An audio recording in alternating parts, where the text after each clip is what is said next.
Hey everyone, I'm Joseph Limbaugh, and thanks again for supporting Postcard Dungeons. I'm still pretty overwhelmed by the amount of interest in my little game, so thank you.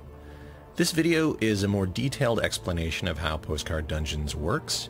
It's not a complete tutorial, although I will be making one of those once the final version of the game is set. So in Postcard Dungeons, each player represents the leader of an adventurer's guild, and it's your job to choose what dungeons your guild will explore. Then you have to choose the makeup of the party exploring the dungeon. You make some tactical choices that your party is making within the dungeon, and finally you choose what sort of treasure you're going to bring back if you happen to be successful. So first of all, you need to choose a dungeon, and there are 3 of them that are popular destinations for adventure. The Keep on the Hinterlands is an easy dungeon and a good starting place. White Feather Mountain is a mid-level dungeon with better treasure than the Keep. And then there's Crypt of Terrors, which is a real death trap, but also has the best loot. Once you've chosen and declared your choice of dungeon, you need to populate it with dungeon challenges. So you'll roll 3 dice, we'll call them dungeon challenge dice, and you'll roll them one at a time, placing the first one on sorcery, the second on traps, and the third on monsters. Next, you add up the total of these 3 dungeon challenge dice, and using that total, you move each die along one of the arrows below it and into the dungeon that you've chosen to explore. So each dungeon challenge die ends up in one of these rooms down here in the dungeon that you've chosen. Now, in each dungeon room, there are icons that determine what each of these dice are doing.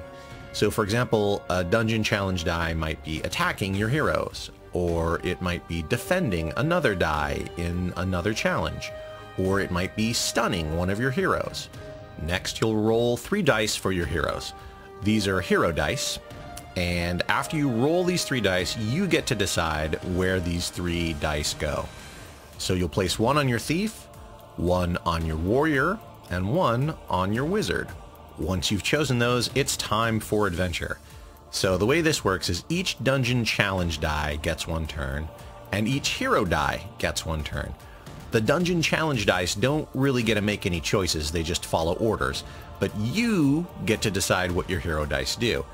Also, you'll notice that sorcery goes first, followed by your thief, then traps, then your warrior, then monsters, and finally your wizard goes last.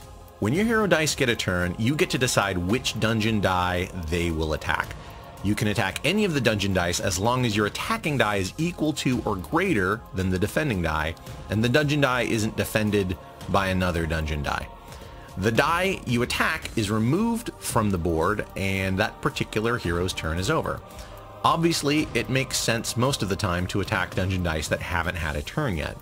When the dungeon attacks, it just moves through your hero's dice one at a time until it finds one it can defeat and then defeats it. Unless the attack is an instant kill attack. These will defeat the targeted hero and defeat it even if the attacking dungeon die is lower than the hero die. So once each of the dice has had a chance to go, you add up the dungeon dice you defeated for your score. But wait, if you lost some heroes, you subtract the total on the hero dice you lost, because that makes you sad.